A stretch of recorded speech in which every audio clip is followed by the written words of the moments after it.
Christelle Lissy, de la chaîne Académie de la Nouvelle Conscience. Je vais vous parler maintenant du troisième livre illustré qui s'appelle Les Messages d'Ajala. Donc ça, je l'ai inclus, en fait j'ai fait un gros livre comme ça qui comprend les trois tomes, les trois livres Voyage spirituel, l'appel de la déesse Aramu et puis les messages d'Ajala. Que je vais vous montrer maintenant tout de suite. Les messages d'Ajala. Donc Ajala, c'était un de mes noms à l'époque. Comme Aramu, c'est moi aussi apparemment. Enfin, c'était. Puisque j'ai évolué, bien sûr. Voilà, une déesse avec des ailes dans le dos, l'envol des femmes, du principe féminin, qui surgit, qui permet l'androgyna, enfin tout un processus alchimique de transformation en soi, qui se passe en soi, bien évidemment, et qui permet l'unité des polarités par l'émergence du principe féminin. Évidemment, je ne l'explique pas comme ceci dans ces ouvrages, mais c'était les prémices, donc il y a 10 ans. C'est surtout des livres hauts en couleur, qui parlent des différents messages que je recevais, notamment le principe masculin, toutes mes racines chamaniques, enfin toutes mes mémoires et mes aspects chamaniques, j'ai retrouvé au Brésil, où la terre me parlait, les montagnes me parlaient, une multitude de choses. Donc pour retrouver des aspects de mon être, voilà, des choses comme ça, avec de la poésie, mais surtout des textes voilà, qui relatent mes expériences et les différents rêves éveillés que je faisais, avec de l'information sur ce qui étaient les choses qui étaient face à moi. Même si depuis j'ai largement évolué. Voilà, la nature primordiale retrouvée au Brésil, dans la jungle, où j'ai passé du temps avec une chamane, mais je suis pas allée pour cette chamane, je suis allée surtout pour parce que j'ai trouvé dans la terre et dans la jungle les espaces chamaniques primordiales, les cristaux sous mes pieds, les vortex dans certains endroits, comme chez Jao de Deus. Donc c'était surtout le lieu, le vortex, c'est la reconnexion avec les eaux, les cascades et la transformation.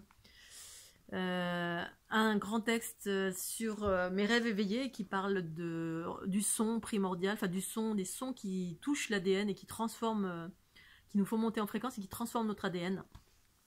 Donc là, je faisais, pendant toute ma vie, j'ai fait des rêves éveillés. Maintenant, je suis éveillée, d'une certaine façon.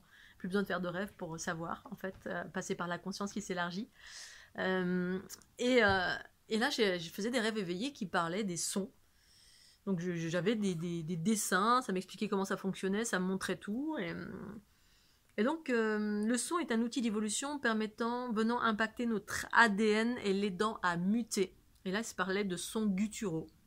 Et ça montrait comment les particules, quand on faisait des sons, boum boum, ça venait bombarder à l'intérieur de nous. Quand on focalisait le son quelque part, ça venait bombarder notre ADN, elle aidait à muter, c'est-à-dire à évoluer, à s'ouvrir, Voilà, maintenant j'en suis à la fleur de l'unité, pour autant j'utilise le son comme étant un outil primordial issu directement de l'activation de la Kundalini, voilà, qui me permet de transformer. Ça a eu un impact sur moi et maintenant je le fais dans le cadre de mes soins, ou que ce soit à la Terre, soit aux êtres humains, etc. Et donc j'avais fait un rêve éveillé et étonnamment, quand je suis allée en Inde, j'ai rencontré une autre personne dans la rue, je vais pour acheter quelque chose dans un magasin, et puis ça verrait que ils sont tous un peu ouverts là où j'allais, dans mes premiers voyages, ils étaient tous spirituellement ouverts. Je me retrouve à méditer assis en position de lotus avec le gars de la boutique qui pareil avait vu un truc en moi, et il me dit mais tu es éveillé, tu es éveillé. Mais comment on fait pour être éveillé? Mais tu l'es éveillé.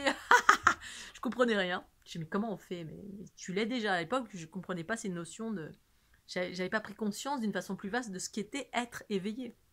La conscience qui s'émerge en soi et qui permet d'avoir accès à la connaissance. Connaissance intérieure, universelle, source. C'est ça, pour moi, l'éveil, entre autres, et ensuite les capacités, ça connaître ses fonctionnalités. Et donc, j'avais fait ce rêve éveillé, et puis ensuite, je rencontre un gars qui me montre, qui me dit, voilà, tu fais ça, ça, avec les sons, il m'explique les mêmes trucs. Et là, je me dis, tiens, ça me parlait, mais j'ai pas pratiqué parce que... Voilà, je suis quelqu'un qui a horreur qu'on lui dise ce que je dois faire. Enfin, j'aime pas qu'on me dise ce que j'ai à faire parce que j'aime écouter ce qu'il y a en moi, ce qui surgissait. J'étais un peu extrême là-dedans. Et pour cause, ça m'a permis de trouver ma source pure, originelle en moi. Pour autant, voilà, j'aimais aller là où ça me parlait. Mais quelqu'un qui venait, qui me dit fais ça, ça et ça me parlait pas si je n'avais pas demandé. Et donc, sur le coup, je l'ai écouté parce que je trouvais ça passionnant. Voilà, ce gars qui me disait que j'étais éveillée, qui me parlait plein de choses sur moi et qui me montre des sons, et puis du coup, ça correspondait à ce rêve-là, ça me parlait. Je me disais, tiens, c'est bizarre, ça revient. Quelques années plus tard, je rencontre mon ami Akashai qui me fait les mêmes, pareil, il me parle des sons gutturaux, etc. Puis là, je me dis, ah ouais, mais ça me parle de mon rêve que j'ai fait, c'est la même chose. Et puis du coup, j'en ai fait l'expérience par moi-même, comme d'hab, c'est manifesté dans la forêt, j'ai ma Kundalini qui s'est activée, j'ai commencé à retrouver une mémoire bhoutanaise où je me suis vue en train de faire ces sons, j'ai pratiqué sur moi, et depuis, voilà, je pratique ces sons également. Mais ça s'est manifesté en moi, par moi-même, par mes propres expériences, et le moment voulu, en fait, où mon corps et tout mon être est très prêt à lâcher et à pratiquer cette chose-là, ces sons gutturaux qui effectivement ont eu un impact dans l'élévation de mon être. Ensuite, il y a les prémices de la fleur de l'unité. En 2010, j'ai fait un rêve éveillé aussi, mais d'une clarté, c'était scientifique ce rêve, c'est comme si j'étais dans un laboratoire, et puis je voyais exactement. Ça montrait exactement leur message sur le futur ADN 2010. J'ai commencé à dessiner. J'avais l'info qui s'appelait l'ADN branche, avec la propriété de fusionner avec l'ADN ou l'atome d'une autre forme. Ça me parlait des prémices de la fusion, comment ça fonctionne au tout début. Sur le coup, j'ai rien fait de spécial de ce rêve. J'ai juste dessiné et écrit. Mais ma conscience me disait, t'inquiète pas, plus tard tu sauras. C'est vrai. 10 ans plus tard, enfin non pas 10 ans plus tard, 2010, donc 2012 je faisais mon tour du monde, et puis là j'ai commencé à expérimenter voilà, toute la fleur de l'unité, percevoir, etc. Voilà, quand on écoute notre guidance, et qu'on n'est pas, voilà, j'étais dans l'état d'accueil, de confiance, à chaque fois ça me disait t'inquiète pas, tu sauras en temps voulu, ok, d'accord, état d'accueil, et voilà, et l'ADN qui permet de fusionner, comment ça fait monter en fréquence, comment on allait s'ouvrir à nos capacités via cette fleur qui nous permet de passer de la verticalité à l'horizontalité. Donc ça s'adresse aux empathes, aux personnes qui sont comme moi en résonance avec la matrix génitrix, la fleur de l'unité, les êtres bleus, qui absorbent et transforment.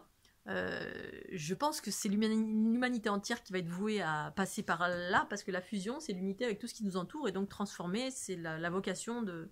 Mais bon, il y a des personnes qui sont prémices de ça, notamment tous les empathes, toutes les personnes qui absorbent et qui ne transforment pas. Pour autant, certains, ce ne sera pas leur cas, parce qu'ils sont dans des lignées plutôt patriarcales, mais voilà, chacun ses fonctionnalités, toutes les fonctionnalités sont justes. Mais ça s'adresse vraiment aux personnes qui veulent transformer, qui absorbent, qui transforment, qui est leur principe féminin prédominant. Et donc, en 2010, ça avait déjà commencé. Voilà, et après j'avais la version patriarcale, où après les courbes, les sphères, les spirales, etc., en forme de fleurs, eh bien, il y avait l'aspect linéaire qui correspond à l'ordre, le carré, le principe masculin, qui à terme va disparaître plus tard, mais pour le moment c'est juste et nécessaire. Ensuite, voilà, il y a des gribouillages, pareil, de la connaissance, que je commençais à réceptionner, je travaillais encore. Donc imaginez, j'étais en réunion commerciale à Paris, où on parlait de détaxe touristique, et pendant ce temps-là, je recevais de l'information qui parlait d'alchimie, de transformation, de trinité, de géométrie, enfin... J'ai dû avoir une dizaine de petits carnets comme ça qui sont gribouillés, dessinés, avec plein, les prémices de la fleur de l'unité qui surgissaient depuis 2010, même bien avant. Voilà, et tout plein d'autres choses qui sont une connaissance. Voilà, l'Égypte par exemple, plein d'infos sur l'Égypte. Le mot Okma en lien avec les séphirotes, etc. L'arbre de vie, mais la version, celle que j'appréhendais, mais une version qui était en lien avec ce que j'entendais, qui n'est plus d'actualité pour moi, mais qui peut, peut-être vous parler là où vous en êtes. En tout cas, voilà, ça va être en PDF. L'appel, non là, ça c'est les messages d'Ajala, voilà, qui parlent de l'androgyna, le retour du principe féminin, tous les messages que je recevais à l'époque en 2010. Tout ça, c'est bien loin derrière moi, mais ça a le mérite d'exister. Donc, au tout début, quand j'écrivais ces bouquins, je les vendais, je les cachais, parce que je me disais, mais non, c'est plus d'actualité. Si, pour ceux qui en sont là, ça peut parler, parce que on est tous en train de cheminer, on est tous à un certain stade d'évolution qui est juste et parfait pour soi, parce qu'on va quelque part. Et ce quelque part, c'est vers l'éveil. Donc voilà, je voulais vous partager ces joujoux qui seront bientôt en ligne en version PDF sur mon site fleurdelunité.gimdo.com. Vous allez dans boutique et bientôt ce sera voilà, en format PDF si ça vous intéresse. Voilà, je vous remercie le petit pouce bleu, à très bientôt, bye bye.